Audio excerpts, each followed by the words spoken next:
Hello friends, நான் உங்கள் சுருராஜி பேசுகிறேன்.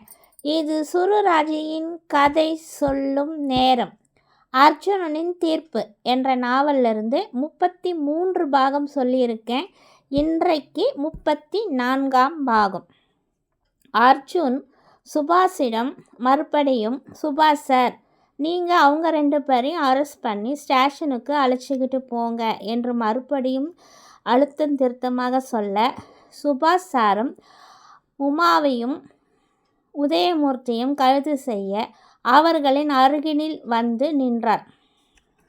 மோகனகுமார் என்ற உதயமூர்த்தியும் ஆஷா என்ற உமாவும் உடனடியாக, என்ன மாப்பிள்ளை சொல்கிறீங்க, எதுக்காக எங்களை அரெஸ்ட் பண்ண சொல்கிறீங்க என்று அதிர்ச்சி மாறாமல் கேட்டார்கள்.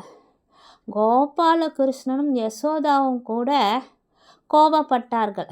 அர்ஜுன், என்ன விளையாட்டு இது, நீ ஏன் இப்படியெல்லாம் நடந்துக்கிற, அவங்க உண்மையை மறைச்சது தப்பு தான், பரவாயில்ல, அதை நம்ம அப்புறமா பேசி தீர்த்துக்கலாம், எதுக்காக நீ இப்படி சொல்கிற, அரெஸ்ட் பண்ணுற அளவுக்கு அவங்க என்ன தப்பு செஞ்சாங்க என்று அர்ஜுனனை பிடித்து கேள்வி மேல் கேள்வி கேட்டார்கள்.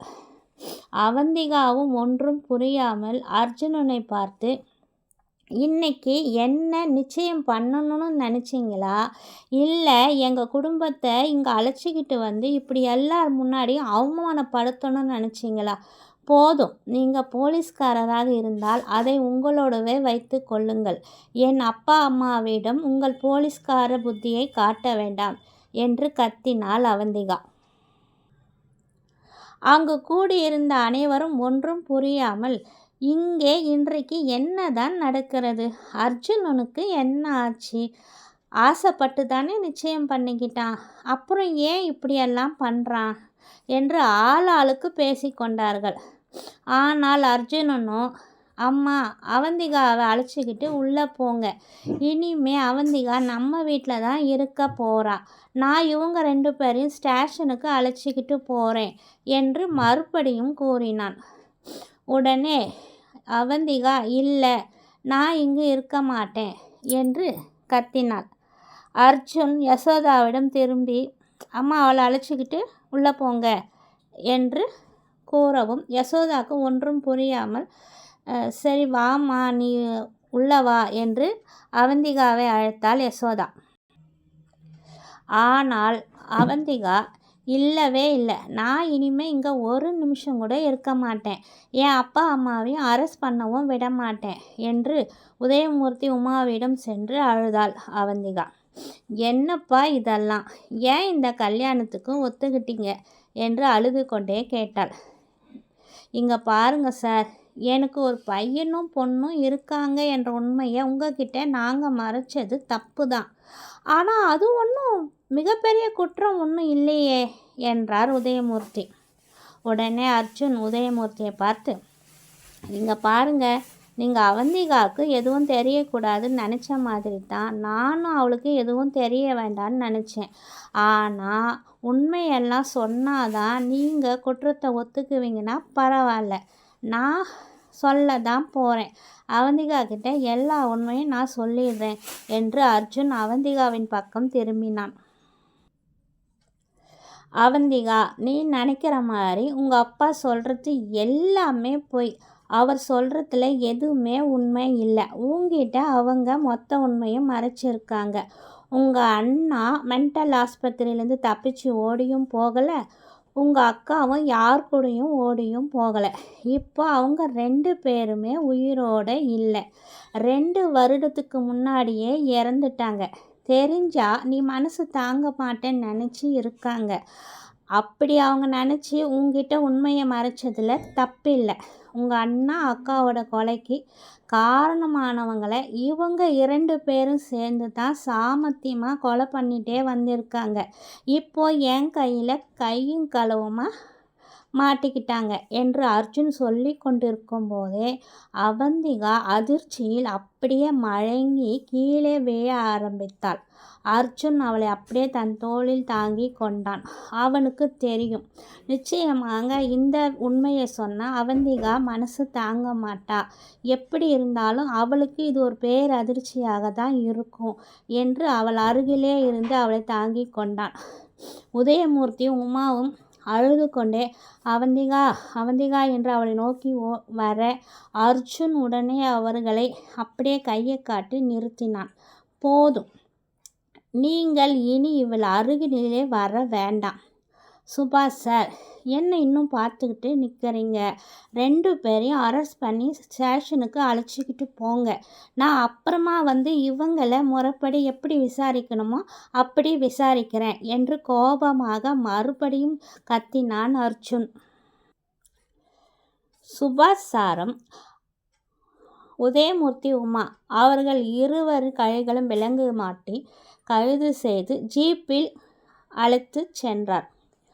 அர்ஜுன் அவந்திகாவை தூக்கி கொண்டு தன் அறைக்குள் சென்று அவளை கட்டிலின் மேல் படுக்க வைத்தான். தண்ணீர் தெளித்து மயக்கம் தெளிய வைக்க முயற்சி செய்தான். மயக்கம் தெளியாமல் போகவே என்னவோ ஏதோ என்று பதறி டாக்டருக்கு ஃபோன் செய்தான் அர்ஜுன். அங்கு நிச்சயதார்த்துக்கு வந்திருந்த சொந்த பந்தங்கள் அனைவரும் ஒவ்வொருவராக யாரிடம் சொல்லிக்கொள்ளாமல் அப்படியே கலைந்து போக ஆரம்பித்தார்கள். இதற்கு மேல் இந்த வீட்டார்களிடம் நாம் பேசுவதனால் எந்த ஒரு பலனும் இல்லை. இவர்களுடைய பிரச்சனையை இவர்களே பார்த்து கொள்வார்கள். அதன் பிறகு இவர்களை பார்த்து சந்திக்கலாம் என்று அனைவரும் அந்த வீட்டை விட்டு மெதுவாக ஒவ்வொருவராக வெளியே சென்றார்கள். அர்ஜுனனின் நண்பர்களும் அணுவும் கூட அர்ஜுனிடம் வந்து நாங்கள் பிறகு வந்து உங்களை பார்க்கிறோம் என்று கூறி விடை பெற்று சென்றார்கள். யசோதா அப்படியே இடிந்து போய் உட்கார்ந்திருந்தாள்.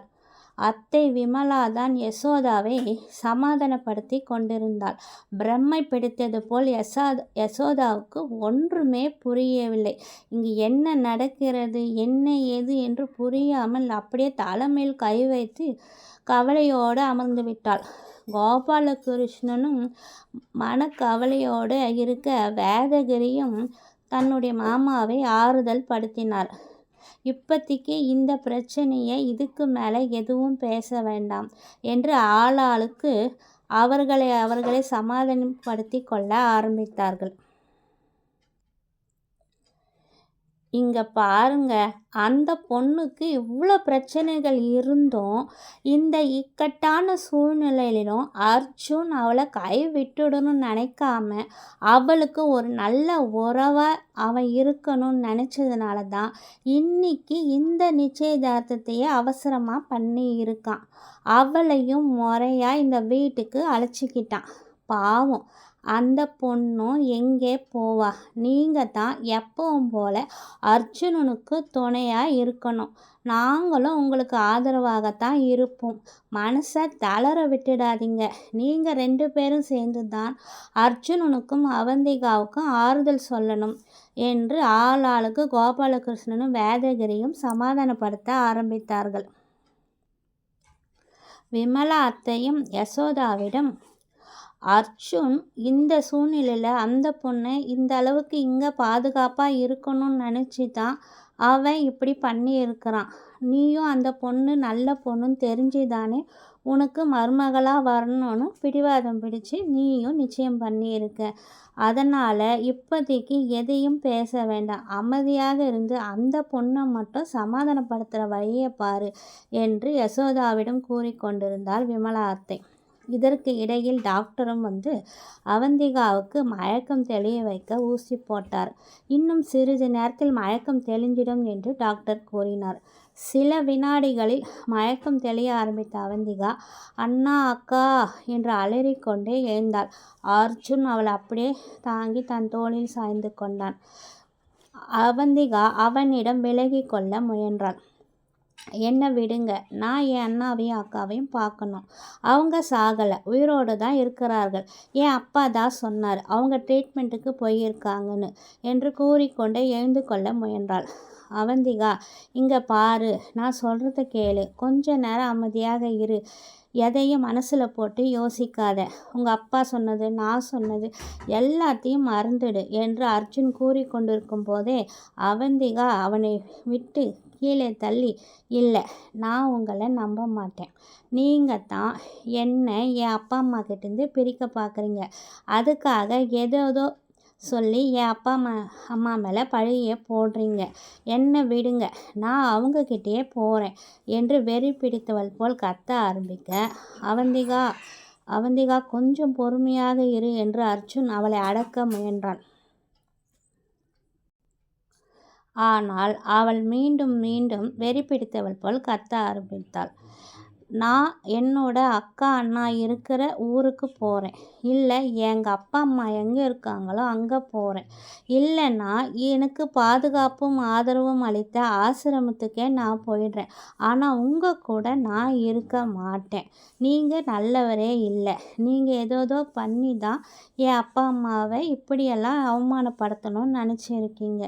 இதெல்லாம் எனக்கு சரிப்பட்டு வர்ற மாதிரி தெரியல. நான் இங்கிருந்து கிளம்புறது தான் எனக்கும் எங்கள் அப்பா அம்மாவுக்கும் நல்லது.